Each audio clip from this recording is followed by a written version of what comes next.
صل على محمد رسول الله اللهم صل على محمد نبي الله اللهم صل على محمد. أعوذ بالله من الشيطان الرجيم بسم الله الرحمن الرحيم الحمد لله. Хвала Аллаху, мир и благословение посланнику Аллаха, его семейству и сподвижникам, и всем тем, кто последовал за ними во благе до самого судного дня. Мои братья и сестры в исламе, мир вам, милость Аллаха и его благословение. Мы снова встретились на лекции, на этом уроке, который посвящен еще одному великому ученому.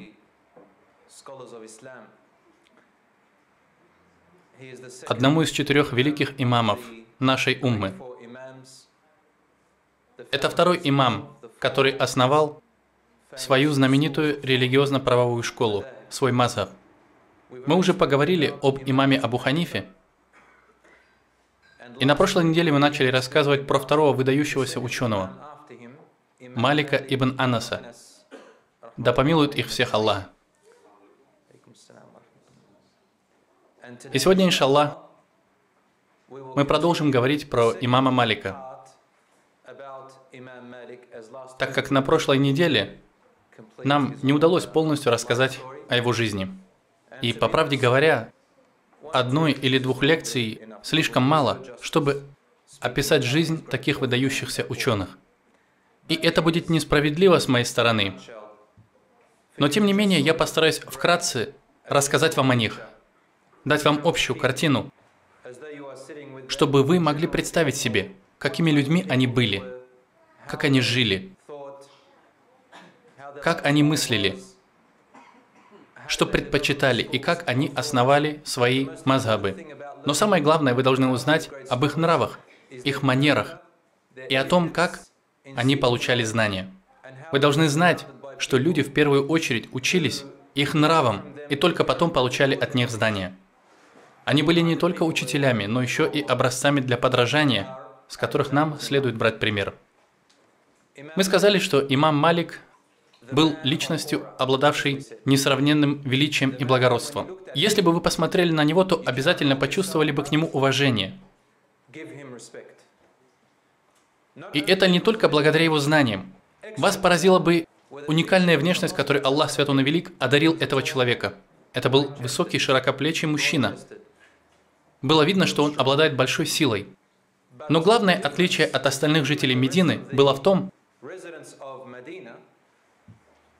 что у него была белая кожа, светлые волосы, цвет очень близкий к блондину. Но по сути он был блондином, а также светлые глаза. Он был похож на европейца, хотя у него были йеменские корни. И жил он в Медине. Одним словом, он обладал уникальной внешностью, которая выделяла его среди всех мединцев. На прошлой неделе мы начали говорить о том, каким характером обладал имам Малик, о том, как он получал знания, как передавал его другим, и кто были его первые учителя. Узнали, что вдохновителем будущего ученого стала его мать. Она во многом помогла ему встать на путь приобретения знаний. Отец имама также помог ему в этом, но в основном это была его мать. Собственно, она и определила его будущее, познакомив с великими учеными того времени. Аллах Свят Он и Велик говорит в Коране в одном из аятов, который заканчивается такими словами.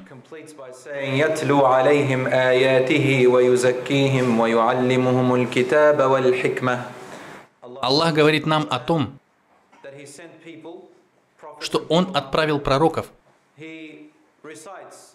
которым Он читает аяты Священного Писания, и которых Он очищает, то есть очищает их нравы, так же, как обучает их Писанию и мудрости.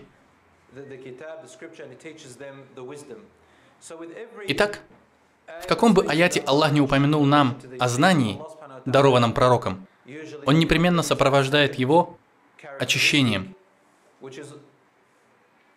которое, по сути, является результатом приобретенного знания. Знание и очищение идут рука об руку. И здесь под очищением имеется в виду прекрасный нрав, уважение. Вы не можете стать настоящим ученым, если не обладаете хорошим нравом и не вызываете уважения.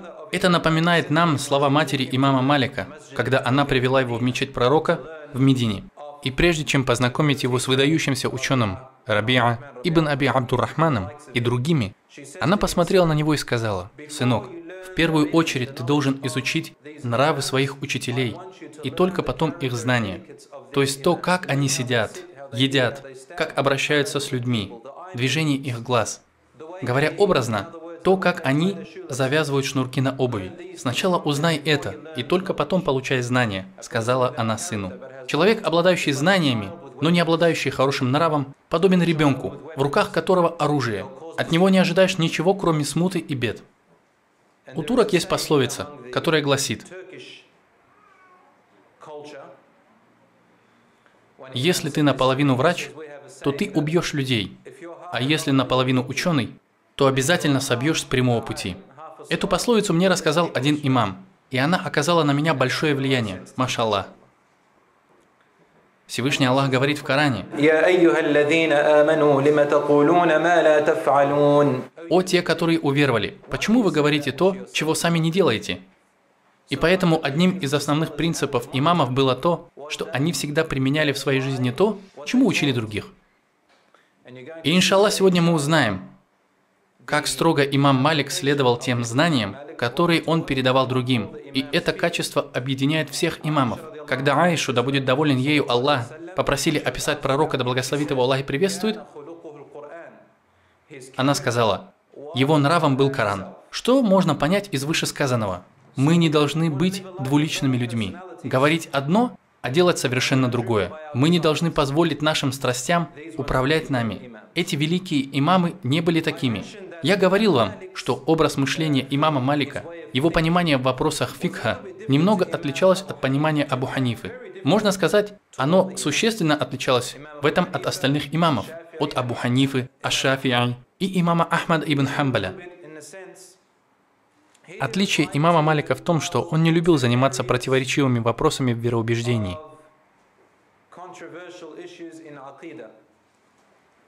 Не любил обсуждать различные течения. Мы знаем, что многие из них появились в Куфе, такие как муаттазилиты, хариджиты, философы, последователи Аристотеля и так далее. Знаем, как Абу Ханифа боролся с ними. То есть имам Малик, как принято сегодня говорить, сторонился современных взглядов и идей в вопросах религии. Ему и не нужно было этим заниматься, потому что он жил в Медине, в городе, в который не проникали различные еретические идеологии. И по сей день в Медине в большей степени сохранилось истинное знание. Туда не проникли идеи западной культуры, получившие распространение в других частях света. В этом городе сохранилась традиция ислама. Имам Малик также придерживался традиционных взглядов в религии. Он обучал в соответствии с традициями и обычаями, заложенными в Медине. Он часто наблюдал за сподвижниками, как они говорят, как решают те или иные споры. Это был источник его знания. И это послужило началом зарождения религиозно-правовой школы имама Малика, которая живет и по сегодняшний день. Мы говорили, что однажды некий человек зашел к нему на урок. Один из студентов имама по имени Яхья ибн Яхья, пожалуйста, запомните это имя, он передал очень много от имама Малика, так как постоянно записывал за имамом. Итак, Яхья ибн Яхья рассказывал: зашел некий человек и задал имаму вопрос: «Имам, объясните мне значение аята «Милостивый вознесся над престолом».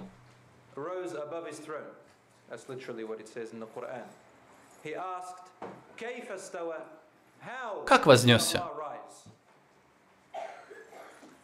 Имам Малик опустил свою голову, и студенты заметили, как имам вспотел. Настолько он был разгневан. Его очень разозлил этот вопрос. Как можно спрашивать о сущности Аллаха? Или как он вершит дела? Это недопустимо и просто невозможно себе представить. Нет ничего подобного ему. Даже если просто спросить, как Аллах вознесся, то это уже неверие. Имам Малик поднялся и сказал: «Вознесение нам известно. То есть мы знаем, что значит слово «вознесся». Понимаем его как есть, вознесся. Значит, над чем-то. Но как вознесся, нам неизвестно. Нам не постичь того, как Аллах вознесся. Верить в то, что Аллах над всем сущим, это обязательно. Мы не можем отрицать слова Всевышнего, если Он сказал, что вознесся. Значит, мы обязаны в это верить. А спрашивать как? Это бид'а. Спрашивать о сущности Аллаха и Его атрибутах – это нововведение. Ни пророк, да благословит его Аллах и приветствует, ни сподвижники никогда не задавали подобных вопросов. Невозможно ответить на этот вопрос, ведь нет ничего подобного ему. Это за пределами нашего воображения и наших способностей. Затем имам сказал: «Выгоните его прочь». Выгоните его отсюда. Его скрутили, как какого-то воришку, и с силой выпроводили из класса. Затем имам сказал: «Я свидетельствую, что это нововведенец, желающий навести смуту». Вот как он обращался с подобными вопросами и теми, кто их задавал. Братья и сестры, сегодня мы продолжим говорить о причинах того, почему имам Малик любил красиво наряжаться и использовать дорогие духи. Некоторые люди могут подумать, что он жил в роскоши, но на самом деле это не так. Мы уже упоминали, что он любил красивую одежду, самую дорогую одежду, из лучших тканей. Он всегда старался выглядеть очень солидно и респектабельно. И объяснял он это тем, что просто не мог сидеть на месте, где сидел пророк, да благословит его Аллах и приветствует, а также Умар, не имея должного вида. Он обязательно принимал душ, наносил свои лучшие благовония, надевал самую красивую одежду и только потом садился на место пророка, да благословит его Аллах и приветствует. На его лице выражалась торжественность, спокойствие и умиротворение. Затем он смотрел на студентов и начинал рассказывать хадисы. В этом выражалось отношение имама Малика к знанию. Так он передавал слова пророка, да благословит его Аллах и приветствует. Мы говорили, что прежде чем рассказать своим студентам хадис со всеми его передатчиками, он брал омовение, совершал молитву в 2 ракаата. Затем он молча шел в мечеть, садился на стул и начинал рассказывать людям хадисы. Посмотрите, с каким уважением он относился к словам пророка, да благословит его Аллах и приветствует. Братья и сестры, как мы уже сказали, имам Малик учился у великого ученого Раби'а ибн Аби Абдуррахмана, которого прозвали Раби'а Тур-Раи, что означает «хранитель мнения». И ученые могут иметь свое мнение, но это не то мнение, о котором мы привыкли слышать. Мнение ученых по какому-либо вопросу основывается на доказательствах, взятых из Корана и Сунны пророка, да благословит его Аллах и приветствует. Что касается западного мира, то там мнение основывается на причудах и желаниях людей. Что им придет в голову, то они и считают мнением. Поэтому мы видим там и гомосексуализм, и атеизм. Порой люди совершают просто сумасшедшие вещи, выдавая это за свое мнение. Все в их мире перевернуто. Зло кажется добром, а добро злом. Мнение, основанное на людских страстях, это очень опасная штука. Истинное же мнение – это то, что исходит из законного источника, от самого Создателя, Аллаха, свят Он и велик. Всевышний сделал эту религию гибкой, так как время и обстоятельства, в которых мы живем, постоянно меняются. Но основа всегда одна – это Коран и Сунна. И нет такого мнения, которые мы не смогли бы извлечь из Корана и Сунны и решить любую проблему, возникшую в обществе. А ученые – это именно те люди, которые извлекают эти решения для нас. Они наследники пророков. Иначе нам не нужны были бы ученые. Хватало бы того, с чем пришли пророки. Но Аллах создал эту религию такой, что мы можем брать ее основы и применять их в любое время и в любом обществе. Поэтому так много различных мнений. Этого следует ожидать, и это нормально. Всегда были и будут разногласия среди ученых, и мы должны это принимать как данность. Не нужно пытаться это изменить. Разногласия были всегда, как в наше время, так и 1400 лет назад, во времена сподвижников. Например, Абу Бакр и Умар, практически не было такого вопроса, в котором они бы не расходились во мнениях. Но важно заметить, что когда мы говорим о расхождениях, то имеется в виду вопросы, относящиеся к деталям. Это вопросы, в которых нет четкого и ясного ответа, как, например, можно ли отдать мясо жертвенного животного своим бедным родственникам, или же я должен отдать его чужим беднякам и тому подобное. Эти вопросы не влияют на степень вашего имана, не касаются вашего вероубеждения, это очевидно. Они не играют большой роли и не должны влиять на вашу религию. Что касается Абу Бакра и Умара, то пророк, да благословит его Аллах и приветствует, сказал: «Если вы когда-нибудь придете к единому мнению, то вам не нужно советоваться со мной, я все равно поддержу его». То есть, если Абу Бакр и Умар соглашались в чем-нибудь, то это обязательно было правильным решением, и не нужно было советоваться с пророком, да благословит его Аллах и приветствует. Да, у них были различия, но они любили и уважали друг друга, готовы были умереть один за другого. Когда Умар был халифом, он часто говорил такие слова: «О, Абу Бакр, как же ты усложнил положение тех, кто станет халифом после тебя». То есть Умар имел в виду себя: как бы я ни старался, мне никогда не достичь той степени, которой достиг ты. И это несмотря на их разногласия. И часто пророк, да благословит его Аллах и приветствует, соглашался то с одним, то с другим. И немало аятов было ниспослано в пользу мнения Умара, да будет доволен им Аллах. Например, аят о ношении хиджаба. Умар стал причиной ниспослания этого аята. Поэтому нет ничего плохого в расхождениях среди ученых. Главное, чтобы эти расхождения основывались на доказательствах, и чтобы они ни в коем случае не приводили к расколу среди мусульман. Мы не должны разделяться из-за чьих-то капризов и страстей, а также из-за культурных, расовых, национальных или иных различий. Неважно, кто ты, богатый или бедный, успешный или нет. Это не главное. И мы еще вернемся к этому вопросу, иншаллах, на примере имама Малика.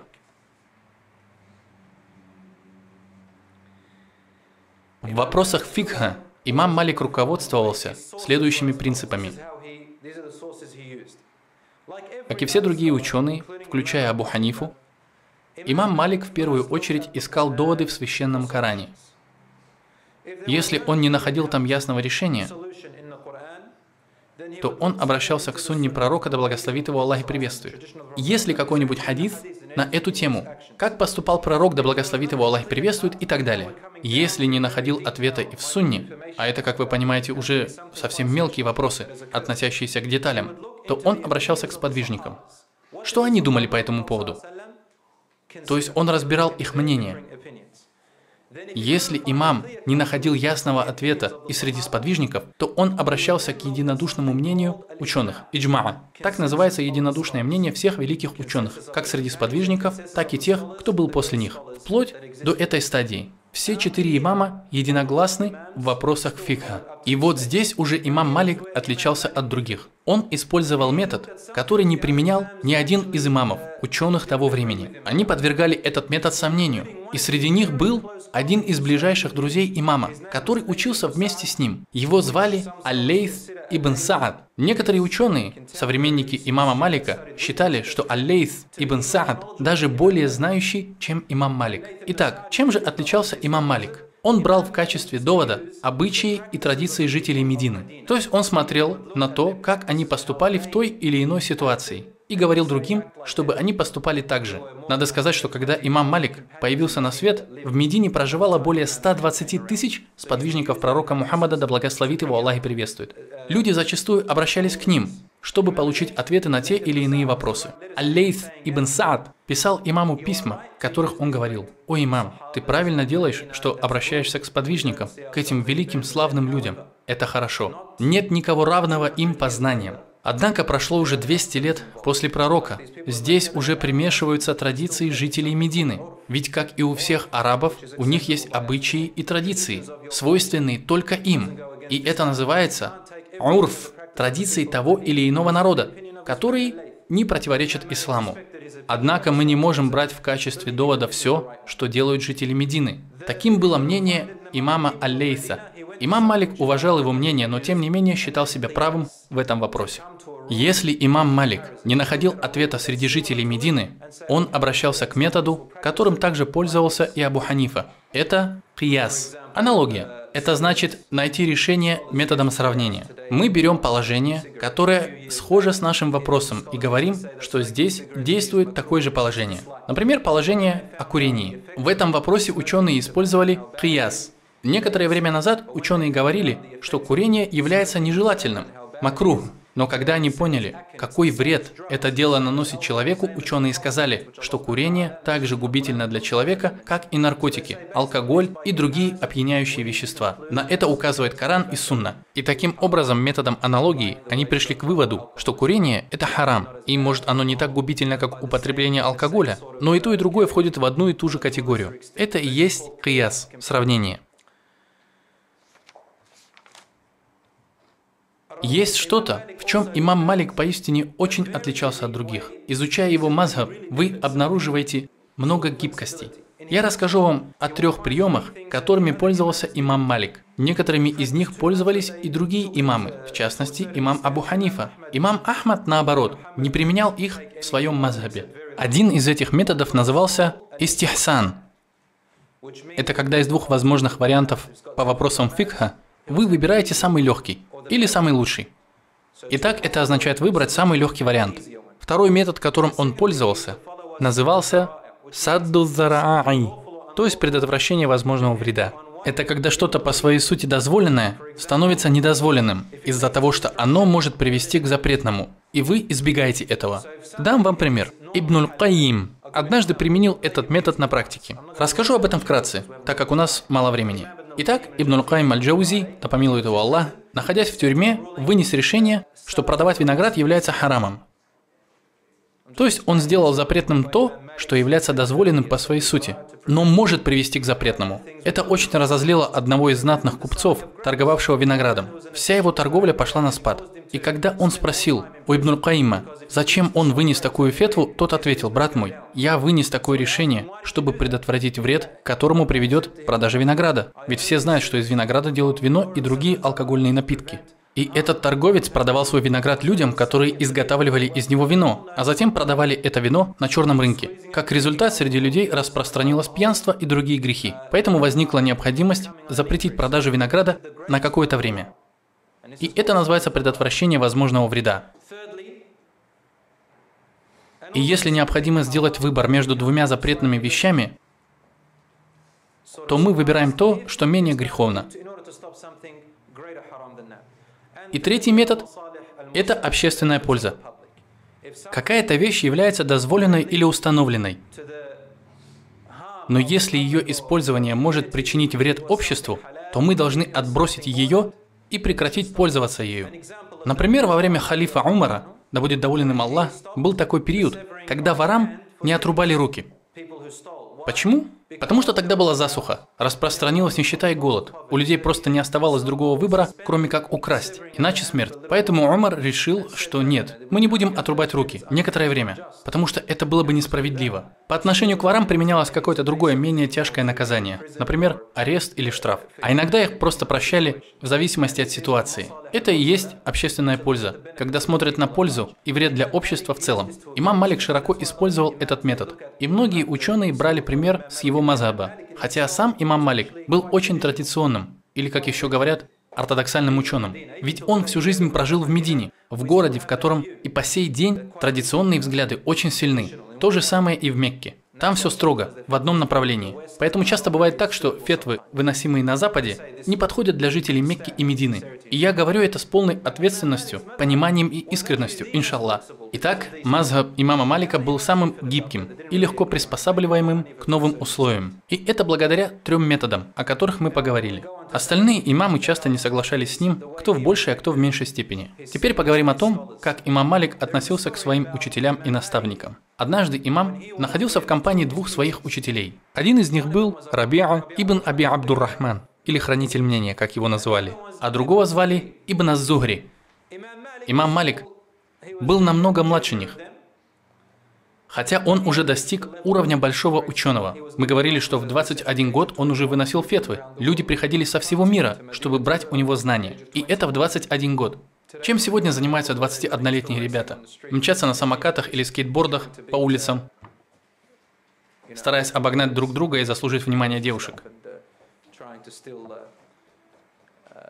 Я называю их сосунки-переростки. Вроде взрослые, но ведут себя как настоящие дети.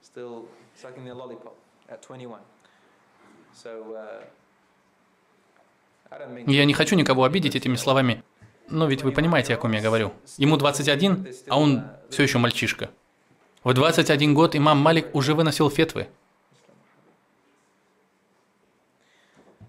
И вот имам Аз-Зухри и Рабиа ибн Аби Абдур-Рахман обсуждают какой-то вопрос. Имам Малик сидит, внимательно слушает обоих. Он очень почтителен к ним, ведь они старше его на 40 лет или даже больше. Два ученых спорят по какому-то вопросу. Один говорит свое мнение, другой свое. Они посмотрели на имама Малика, желая услышать его мнение. А я напоминаю вам, что Рабиа был главным учителем имама Малика, а затем уже шел Аз-Зухри. Рабиа ибн Аби Абдур-Рахман спросил имама, что он думает по этому вопросу. Имам промолчал. Затем его спросил ибн Аз-Зухри: «Ну же, Малик, каково твое мнение?» Имам Малик ответил: «Учитель уже ответил», имея в виду Рабиа ибн Аби Абдур-Рахмана, своего учителя и наставника.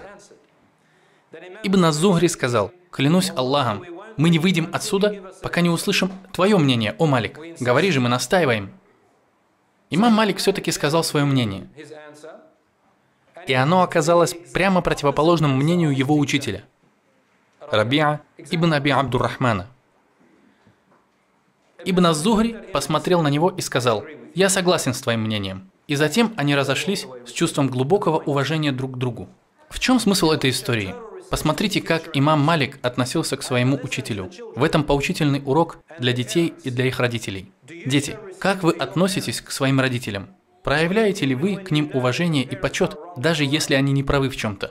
Да, они бывают неправы, но как же много детей, которые, видя какой-то недостаток в своих родителях или неправильное мнение, тут же начинают критиковать и отчитывать их за это. Тем самым они унижают родителей, задевают их достоинство. Они чувствуют себя униженными и оскорбленными. Это не наш путь. И так советы не даются. И, братья и сестры, если вы хотите дать совет или исправить кого-то, послушайте, что сказал имам Аш-Шафии. Если вы хотите дать совет, то не делайте это при людях. Потому что если вы советуете кому-то в присутствии людей, вы тем самым унижаете этого человека. И совет уже теряет свой смысл. Совет в присутствии людей – это унижение. Мы должны избегать этого.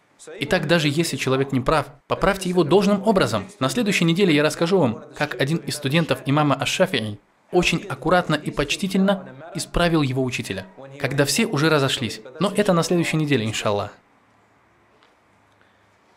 Братья и сестры, мы упомянули, что имам Малик имел собственный доход.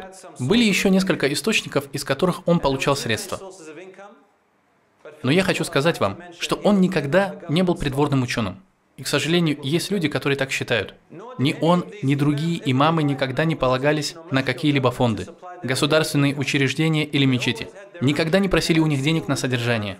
У них всегда было свое дело, будь то торговля или ремесло, которое приносило им доход. Я хочу заметить, это делало их очень влиятельными в обществе. Это давало им возможность всегда и везде говорить правду, даже перед лицом могущественных правителей. У имама Малика было 3 источника дохода. Первый источник – это была его торговля. Он продавал ткани, так же, как и его друг Лейс ибн Саад, который был очень богат. Он отправлял ему деньги и имущество из Египта. Свой третий источник дохода имам получал от халифа. Он никогда не принимал каких-либо подношений или подарков. Ни от кого, кроме халифа. И также он никогда не соглашался занять какой-нибудь государственный пост. Он всегда отказывал, как и другие имамы. Так же, как и имам Абу Ханифа. Он отказался быть судьей. Более того, все 4 имама отказались принять посты судьи. Почему? Да потому что они не хотели, чтобы в судный день их воскресили вместе со всеми правителями на земле. Кто бы этого захотел? Сколько несправедливых и жестоких правителей было и есть на этой земле. Никто не хочет быть воскрешенным с вот такими людьми. В судный день люди хотят быть собранными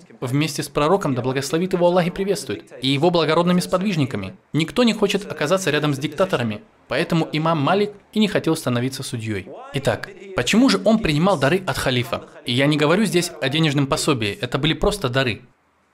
Он отличался в этом от Абу Ханифы и других имамов. Да смилуется над ними всеми Аллах. Они никогда не принимали даже даров от правителя. И вот как он объяснил свое решение. Во-первых, он хотел сохранить хорошие отношения с халифом, хотел иметь доступ к правителю, чтобы давать ему советы и по возможности исправлять его. Он считал, что поддерживая связь с правителем, он может принести пользу людям. И во-вторых, он не считал, что богатство, которым обладал халиф, является его богатством, халифа. Он считал, что имущество халифа на самом деле принадлежало мусульманам. Ведь халиф содержался на деньги из казны мусульман, куда в свою очередь поступали средства, собранные из закята.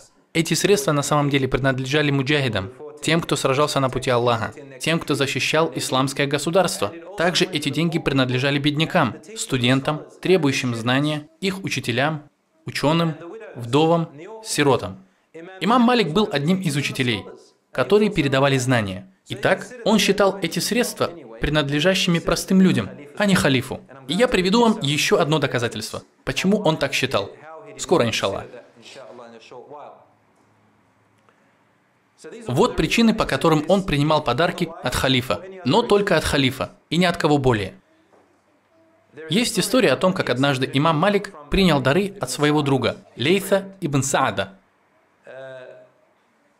Он был очень щедрым человеком, настолько, что однажды имам Малик попросил своего друга отправить ему краску для одежды. Студенты имама хотели покрасить свою одежду. Он отправил письмо с просьбой отправить ему краску. И тот выслал ему огромную сумму денег, около 1000 динаров. Прошу прощения, не так. Он выслал ему так много краски, что остаток ее можно было продать за 1000 динаров. Это довольно внушительная сумма денег, которой было бы достаточно для всех жителей Медины. Итак, студенты имама использовали часть краски на свои нужды, а оставшуюся часть продали за 1000 динаров.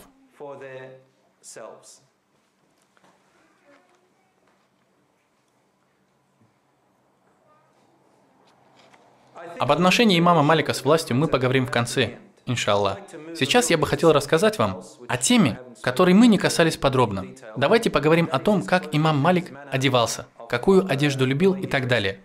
Мы сказали, что аскетизм – это отстранение от удовольствий и роскоши этого мира. Имам Малик смотрел на это несколько иначе. Он считал, что настоящий аскетизм должен быть прежде всего в сердце и затем проявляться в поступках, а не во внешнем виде. И у него были на это доводы. Он говорил, посланник Аллаха, да благословит его Аллах и приветствует, сказал, Аллах любит, когда его милость по отношению к рабам проявляется среди людей. То есть, если Аллах одарил тебя из своей милости, ему нравится, когда ты проявляешь эту милость, показываешь ее другим. И в этом нет хвастовства.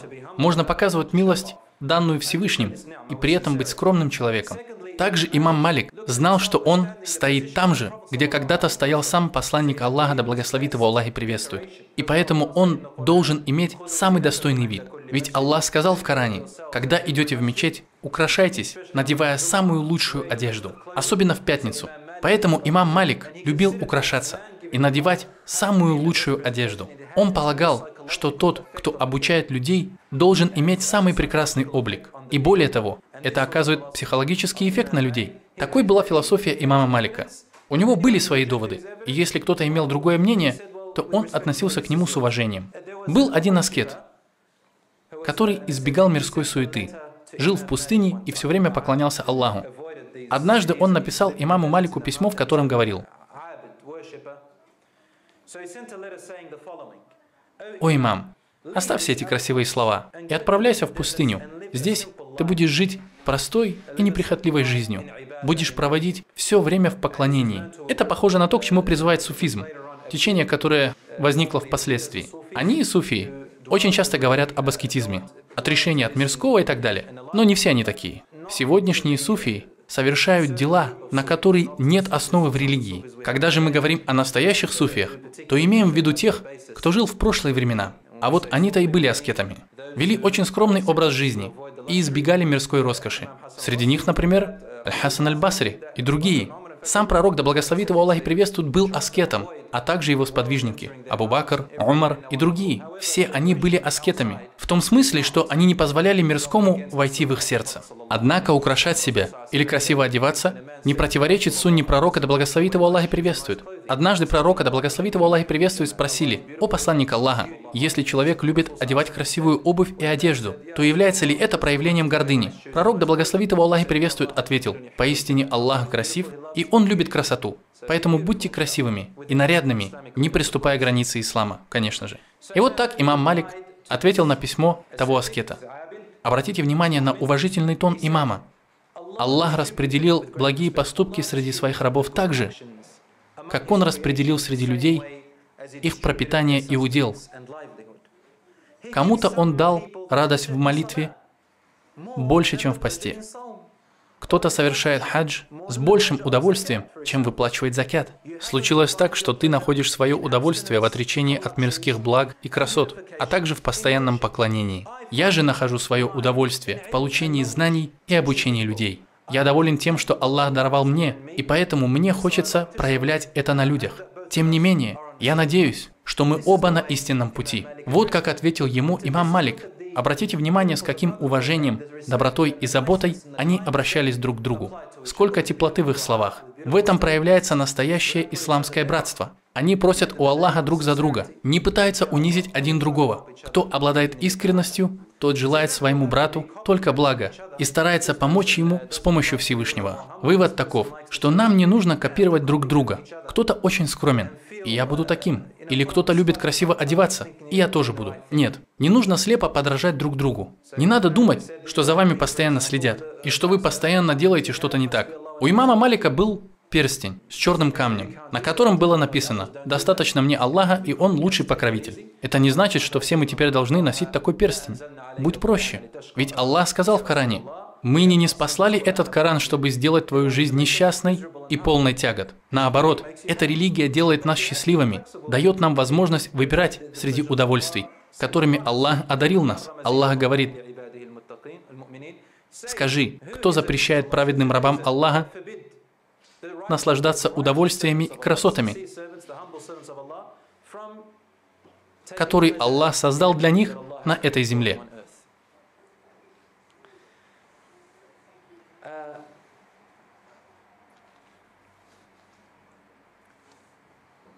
Имам Малик написал выдающуюся книгу, огромный труд. Она называется «Аль-Муатта». Наверное, вы слышали это название раньше. Эта книга является собранием хадисов пророка, да благословит его Аллах и приветствует, а также высказываний некоторых сподвижников. В настоящее время она содержит около 1720 хадисов. И, возможно, это первая книга хадисов. Она очень популярна. Эта книга была написана за 100 лет до того, как стало известно про сборник хадисов Аль-Бухари и Муслима и других. И как говорят некоторые ученые, это самая первая книга, посвященная хадисам. Она является одной из самых достоверных. Имаму Малику понадобилось примерно 11 лет, чтобы завершить эту книгу. Она была разделена по главам. Она дошла до нас благодаря одному из студентов Абу Ханифы, которого звали Мухаммад ибн аль-Хасан аш-Шейбани. Он учился у имама Малика на протяжении 3 лет. Мухаммад ибн аль-Хасан и еще один ученый распространили эту книгу среди людей, тем самым открыв ее для широкого круга читателей. Об этой книге узнал ученый по имени Асад ибн аль-Фурат. Он был известен тем, что распространял ислам на острове Сицилия. Студенты имама Малика собрали воедино сборник Аль-Муатта, а также добавили в него некоторые положения мазхабов. Эта книга получила широкую известность в Африке и Испании. Следует сказать, что имам Малик собрал все хадисы и разбил их по главам, а уже затем его студенты собрали все это в единую книгу, которая получила название Аль-Муатта. Давайте посмотрим, как они это сделали. Сначала в их распоряжении было около 100 тысяч хадисов. Затем из них они отобрали 9 тысяч наиболее достоверных. И уже из этих 9 тысяч были отобраны 1720 хадисов, которые считаются самыми достоверными хадисами и по сегодняшний день. На прошлой неделе я говорил, что некоторые из хадисов имам Малик передавал лично, и цепочка передатчиков, в которой стоял имам, называется золотой цепочкой передатчиков. Это самые достоверные хадисы, существующие на сегодняшний день. Итак, Аль-Муатта была отредактирована и приобрела законченный вид, благодаря студентам имама Малика, которые сделали это уже через 30 лет после смерти имама. И в настоящем законченном виде она содержит 1720 хадисов, и можно быть уверенными насчет их достоверности. В сборниках Аль-Бухари и Муслима содержатся хадисы из Аль-Муатты, а также и другие достоверные хадисы, которые, может быть, не достигли имама Малика в его время. Это одна из причин, почему существуют различия между мазхабами. Вот что сказал имам Аш-Шафии об Аль-Муатта. Ни одна книга после книги Аллаха не была настолько точной и достоверной, как книга имама Малика Аль-Муатта. Имейте в виду, что сборники Аль-Бухари и Муслима еще не существовали к тому времени. Это слова имама Аш-Шафии. Халиф Аль-Мансур, о котором мы говорили на прошлых лекциях, однажды подошел к имаму Малику возле Каабы. Он подошел к нему и спросил: «Имам, я хочу, чтобы твоя книга была размножена и распространена во всех краях, чтобы она стала единственным и главным источником хадисов, и чтобы все остальные книги по хадисам были уничтожены». Имам Малик сказал: «Нет, не делай этого. Есть множество людей, получающих знания от своих имамов, которые берут эти знания из разных источников. И наверняка есть источники, о которых мне ничего не известно. Уничтожить их и оставить только мою книгу – это очень опасное дело. Не делайте этого. Пусть они опираются на свои источники хадисов. И может быть, однажды они попадут в мою книгу Аль-Муатта, и люди получат от этого только пользу. Не уничтожайте другие источники знаний, оставив только мой. Ведь я всего лишь человек, и мне еще очень многое предстоит узнать». Так имам говорил о себе. Мы хотим быть в стороне от того, что сделали студенты имама после его смерти. Они начали проявлять чрезмерность в следовании мазхабу. И это же явление мы наблюдаем сегодня, когда люди не молятся за каким-то имамом, если он не придерживается их мазхаба. Они говорят, что его молитва не принимается, основываясь на том-то и на том-то. Братья мои, этого нельзя делать. Это ведет к расколу среди мусульман. Все эти имамы уважали мнение друг друга. Более того, они брали знания друг друга. Студенты имамов также обменивались знаниями и не проявляли высокомерия. Все они уважали друг друга во всех смыслах этого слова. Итак, мы поговорили о книге имама Малика под названием Аль-Муатта. Книга известная и по сегодняшний день. Кто-нибудь может отгадать, чего имам Малик, а также все остальные имамы боялись больше всего? Самый большой страх всех имамов. Как вы думаете? Нет? Да, конечно. Они боялись адского огня, как и все мы. Но я говорю об особом страхе, который постоянно сопровождал имамов на протяжении всей их жизни.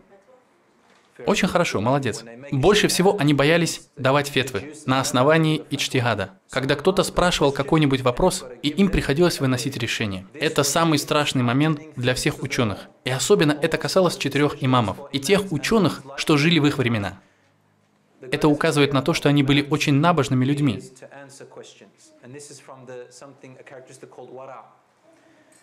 Я дам один пример.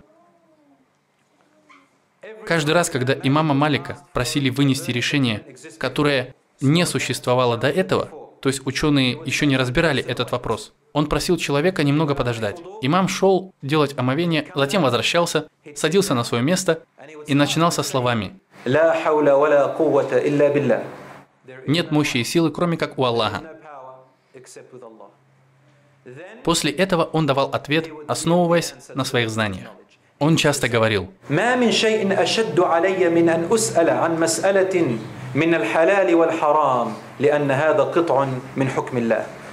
ничего более тяжелого и страшного в моей жизни, чем то, когда меня спрашивают, является ли это запретным или является ли это дозволенным. Ведь я представляю решение самого Аллаха, Творца небес и земли». Братья и сестры, это очень серьезный вопрос для всех нас. Поэтому, когда вы говорите что-то, что это является харамом, а что-то халялем, будьте предельно осторожны и ответственны в своих словах.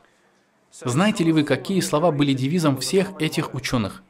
Какие слова они больше всего любили повторять? Это слова «я не знаю». Вы можете себе представить? «Я не знаю». Я дам вам один пример. Студент имама Малика по имени Аль-Хайсама рассказывал: «Я был свидетелем того, как имама Малика просили дать ответы по 48 вопросам на разные темы. На 32 из них он ответил «я не знаю». На 32 из 48, то есть на 2/3 вопросов, он ответил «я не знаю». Так на сколько же вопросов он все-таки ответил? 48 минус 32. 16. Он ответил на 16 вопросов, а на остальные ответил «я не знаю». И это мы говорим о великом имаме. Один из подвижников пророка, да благословит его Аллах и приветствует, Абу Дарда, говорил: сказать «я не знаю» – это половина религии. Это еще раз подтверждает главную мысль наших проповедей. То есть это слова Всевышнего. Те, кто по-настоящему боится Аллаха, это ученые. Я расскажу вам историю про одного марокканца. Речь идет о скромности. В то время, чтобы добраться из Марокко в Медину, требовалось 4 месяца пути. У этого марокканца был вопрос, на который не смог ответить ни один ученый в его стране. Итак, 4 месяца он провел в пути, помня о словах своих учителей, которые сказали ему: «Сынок, нет на этой земле более знающего человека, чем имам Малик. Отправляйся в Медину и получи у него ответ». Я не знаю, как звали этого марокканца. И вот после 4 месяцев пути он встретил имама Малика. Вы можете себе представить, с чем он столкнулся в дороге? Жажда, зной, опасность со стороны разбойников и так далее. Увидев имама, он спрашивает свой вопрос. Имам Малик пошел делать омовение, вернулся, сел возле него и сказал: «Нет силы и мощи ни у кого, кроме как у Аллаха». Затем он встал и сказал марокканцу: «Дай мне время до завтра».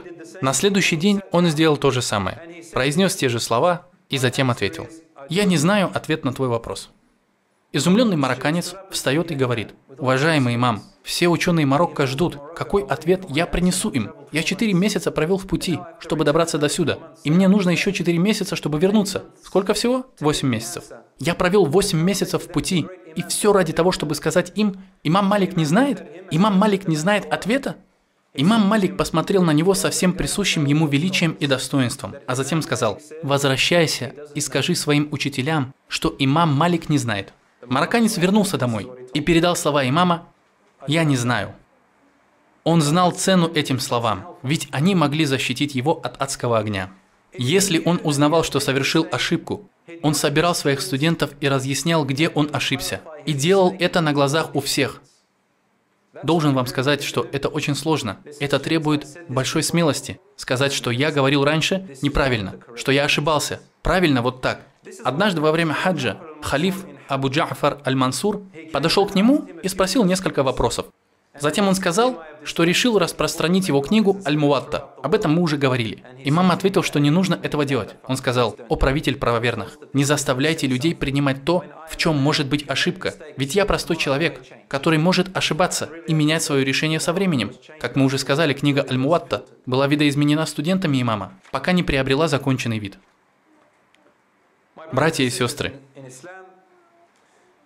личность имама Малика, его характер – это первое, что люди замечали в нем. Его студент по имени Яхья ибн Яхья, о котором мы говорили ранее, закончил учебу у имама Малика и провел рядом с ним еще 1 год.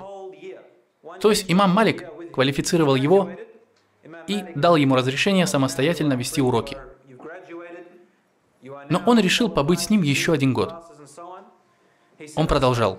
И единственная причина, почему я остался с имамом еще на 1 год, это то, что я хотел изучить его нравы и манеры.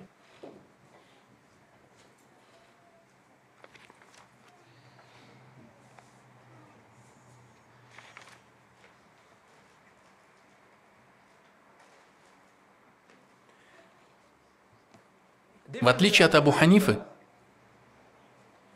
имам Малик принимал подарки. И мы уже говорили об этом. Хочу лишь добавить, что имам Малик принимал подарки от халифа Аль-Мансура,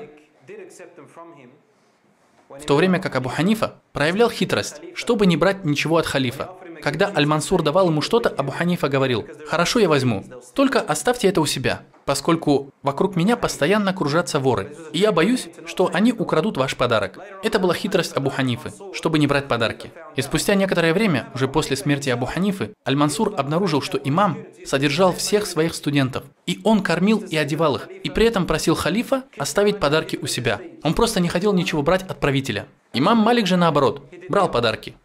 И я хотел бы доказать вам, почему имам Малик не был придворным ученым.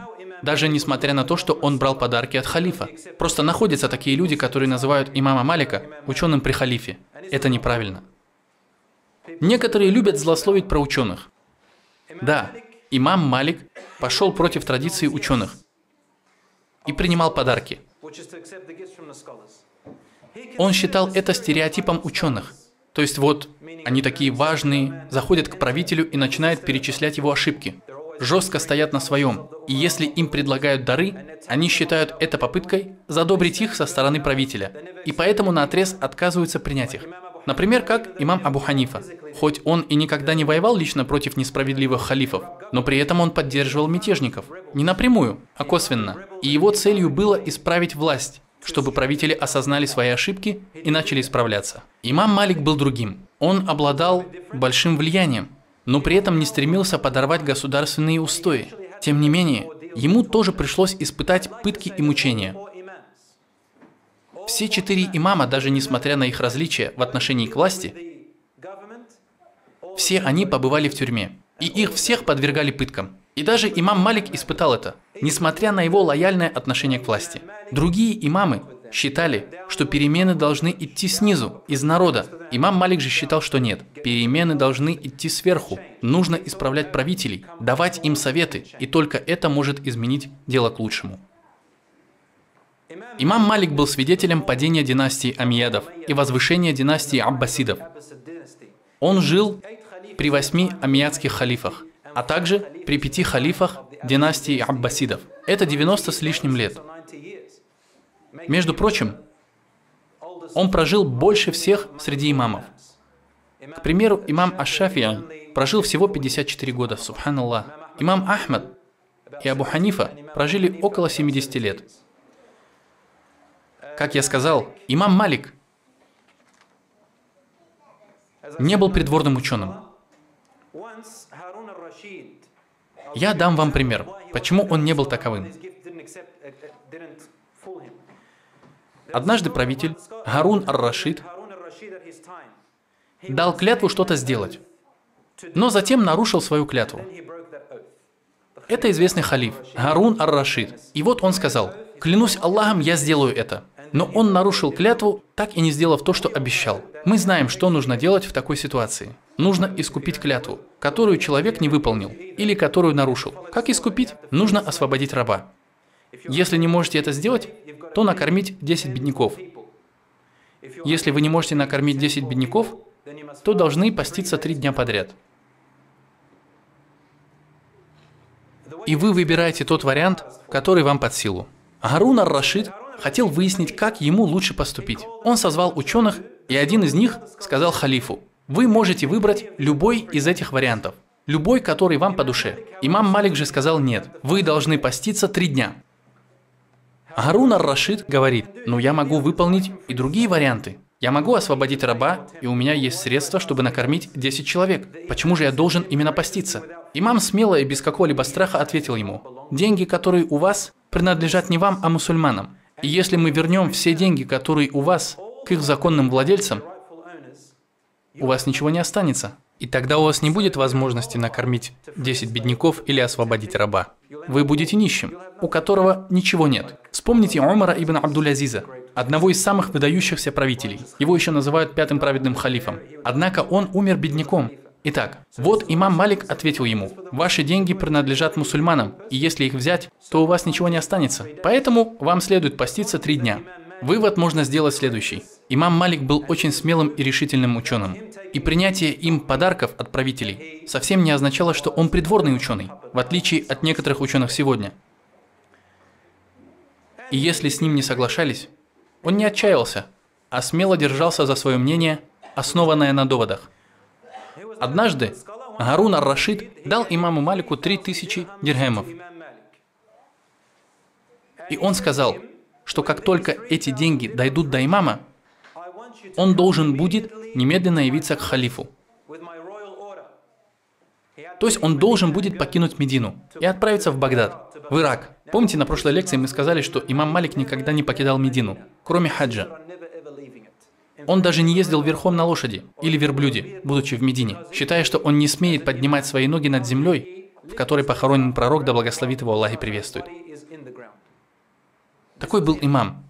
Он знал, что люди берут с него пример, поэтому всегда держал себя на самом высоком уровне.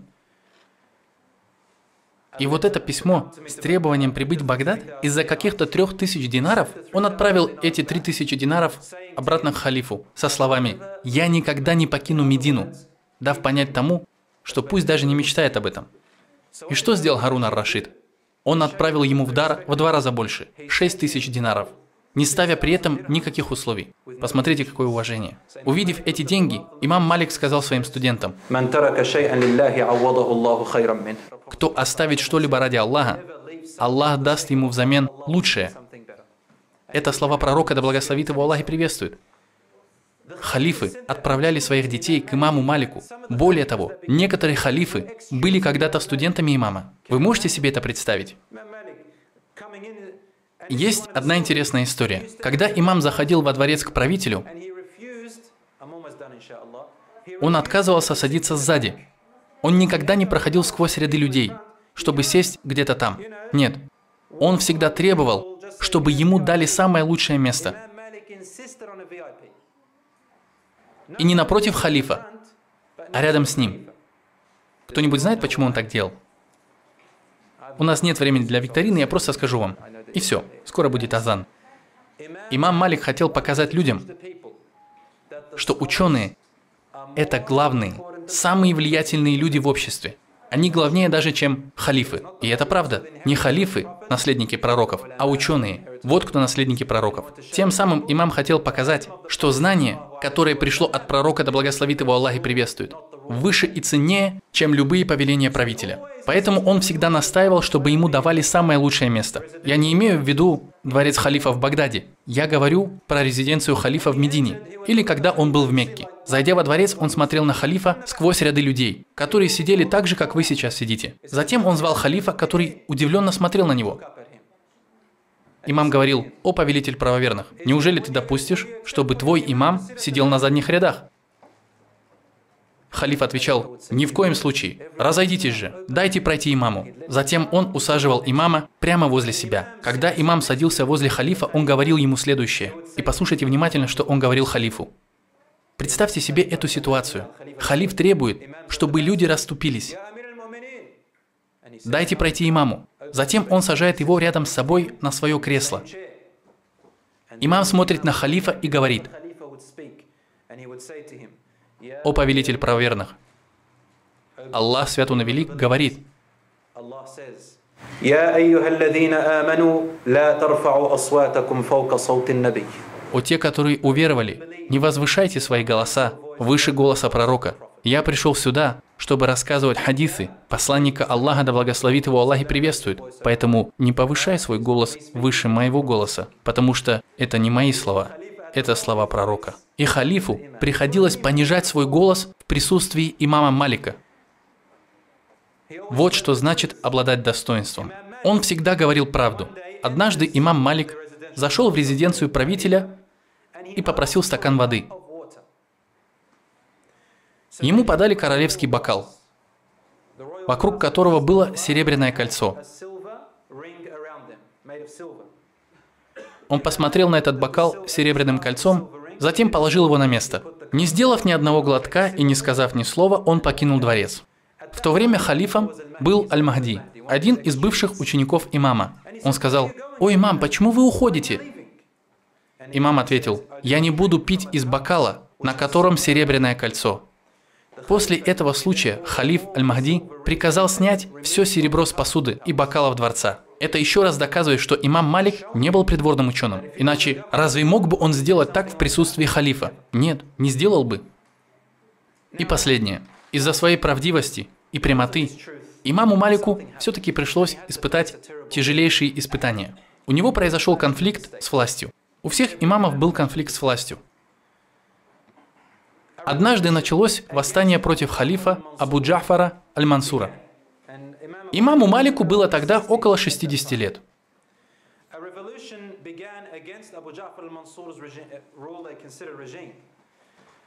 И люди, которые затеяли это восстание, были из семьи пророка, да благословит его Аллах и приветствует. Их называли алявитами. Это не те алявиты, о которых мы слышим сегодня. Когда мы говорим про настоящих алявитов, то имеем в виду кровных родственников пророка, да благословит его Аллах и приветствует, которые пошли от Али и Фатимы, да будет доволен ими Аллах. Итак, эти люди начали восстание против халифа. Лидером восставших был Мухаммад ан-Нафсис Закия. Он был потомком Хасана ибн Али. Да будет доволен ими обоими Аллах, внуком пророка, да благословит его Аллах и приветствует. Имам Малик поддерживал лидера этого восстания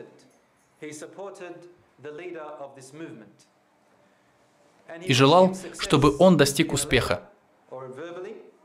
Он считал, что если Мухаммад ан-Нафси Закия, который был также большим ученым, что если он станет новым правителем, то жизнь станет лучше. У него было такое внутреннее чувство. Так говорили студенты имама.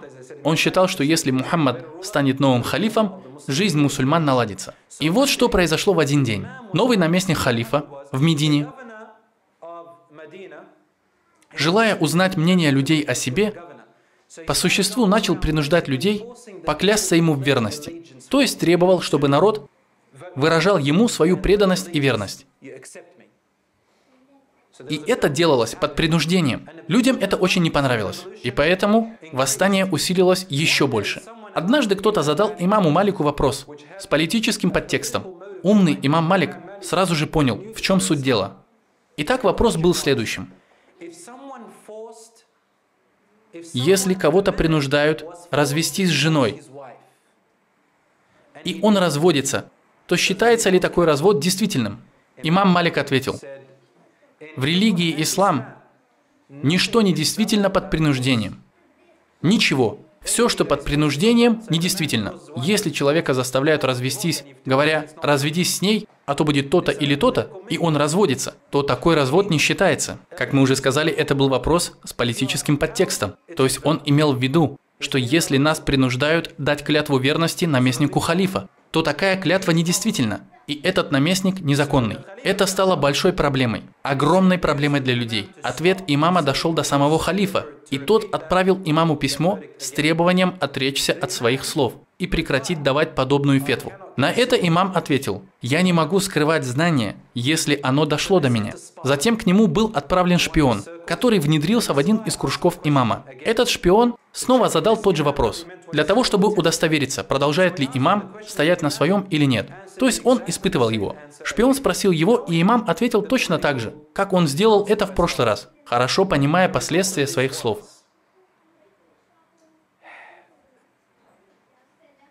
В итоге имам Малик был схвачен и отправлен к наместнику халифа в Медине. Они заточили его в тюрьму и подвергли пыткам. Его били, жестоко били, настолько сильно, что его руки стали парализованными. Несколько месяцев он не мог пошевелить своими руками. Его правое плечо было вывихнуто. Можете себе представить, что имама со всем его величием и достоинством подвергают такому. И, возможно, среди чиновников того времени находились его бывшие студенты. Как они могли избить своего учителя? Как вообще такое возможно? Избить настолько, что его руки парализовало на месяцы, а его правое плечо было вывихнуто. И несмотря на это, имам не отказался от своих слов. И как можно понять, некоторое время имам Малик молился с опущенными руками. Это было задокументировано студентами имама. И по причине этого случая находятся люди, которые говорят, что по мазхабу имама Малика вы должны молиться с опущенными вниз руками. Это похоже на чью-то неудачную шутку. В мазхабе имама Малика нет доказательств на то, что нужно молиться с опущенными руками. Был единственный случай, когда имам отпускал при молитве вниз руки. И мы сказали, по какой причине это было. Он просто не мог их поднять. Это то же самое, что вы сидите и не можете стоять. Это просто чья-то выдумка. Ни один имам не подтверждает это. Итак, последователь мазхаба имама Малика не отпускает руки во время молитвы. Затем произошло еще одно восстание. Когда студенты имама узнали, как поступили с их учителем, они подняли настоящий бунт. Если бы вы жили в то время, то я очень не советовал бы вам конфликтовать со студентами имама Малика. Они могли бы вас избить только за то, что вы повысили голос во время урока. И что же произошло дальше? Сам халиф Аль-Мансур лично прибыл в Медину, чтобы извиниться перед имамом. Он говорил: «Ой, имам, я прошу вас, простите меня. Я не приказывал, чтобы с вами так поступили. Только скажите, и я немедленно уволю наместника. Я его накажу, я его опозорю» и так далее и тому подобное. Так он извинялся перед имамом. Это еще одно доказательство того, что имам Малик не был придворным ученым. В конце жизни имам серьезно заболел. Ему было уже 90 лет, и он не мог посещать мечеть. Имам умер в возрасте 90 лет. И чтобы познакомить вас со следующей лекцией, Я хочу рассказать вам одну маленькую, но очень интересную историю, если будет на то воля Аллаха. Жил один юноша, которому было где-то 13 лет. Имаму Малику было тогда около 50. Итак, мать этого юноши сказала ему, он жил в Мекке. «Сынок мой, ты стал хорошо известен, ты выучил наизусть весь Коран, знаешь множество хадисов, разбираешься в поэзии. Поэтому я хочу отправить тебя к имаму Малику, чтобы ты обучался его поведению и его манерам. И сделал это прежде, чем ты возьмешь у него знания». И она подготовила его в путь и дала ему письмо, в котором она попросила наместника халифа в Мекке, который оказался ее двоюродным братом, поговорить с наместником халифа в Медине.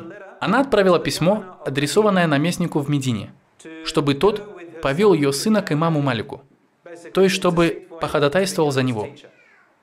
Юноша взял это письмо, и мать отправила его в путь, снабдив едой и всем необходимым в дороге. 13-летний юноша отправился через пустыню в Медину в поисках знаний. Он добрался до наместника халифа в Медине и вручил ему письмо от наместника в Мекке. Увидев письмо, лицо наместника поменялось в цвете. Он начал потеть. Юноша посмотрел на него и говорит: «В чем дело?» Тот отвечает: «Клянусь Аллахом, если бы наместник в Мекке попросил меня пройти через всю пустыню босым и с непокрытой головой, это было бы для меня легче, чем идти к имаму Малику и просить его об этом». Так сильно он уважал и боялся имама. Наивный мальчик говорит ему: «Зачем вам идти к нему? Пусть он сам явится сюда». Он понятия не имеет, как имам Малик обращается с чиновниками. Да и откуда ему это знать? Наместник засмеялся и сказал: «Идем, сынок». Они отправились к дому имама Малика. Прибыв, они постучались в дверь. Им открыла служанка имама.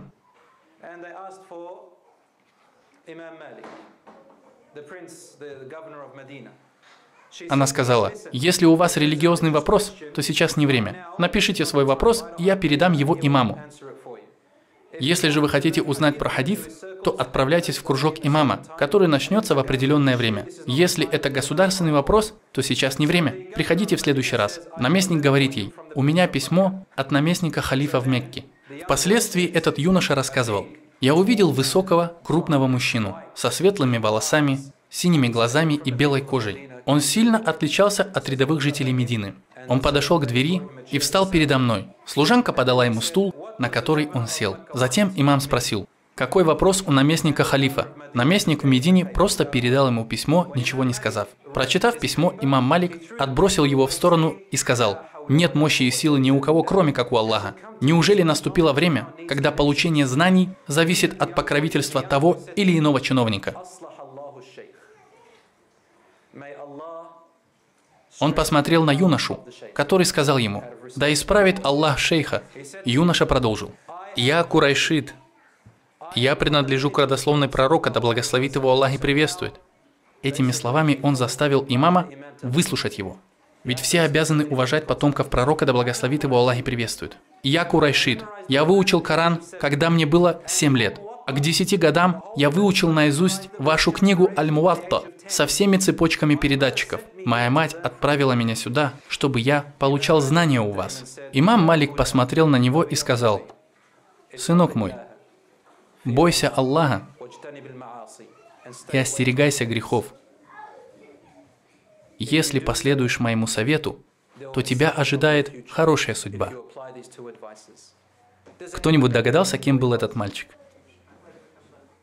Нет, не Ахмад ибн Хамбаль. Да. Это был будущий имам Аш-Шафи'и. Тебе тоже 13 лет? Здорово. 13-летний назвал имя 13-летнего. Итак, это был Мухаммад ибн Идрис Аш-Шафи'и. Думаю, многие из вас знают его полное имя. Мухаммад ибн Идрис Аш-Шафи'и. Иншаллах, наша следующая лекция будет посвящена именно ему. هذا وصلى الله على نبينا محمد وعلى آله وصحبه أجمعين وآخر دعوانا أن الحمد لله رب العالمين.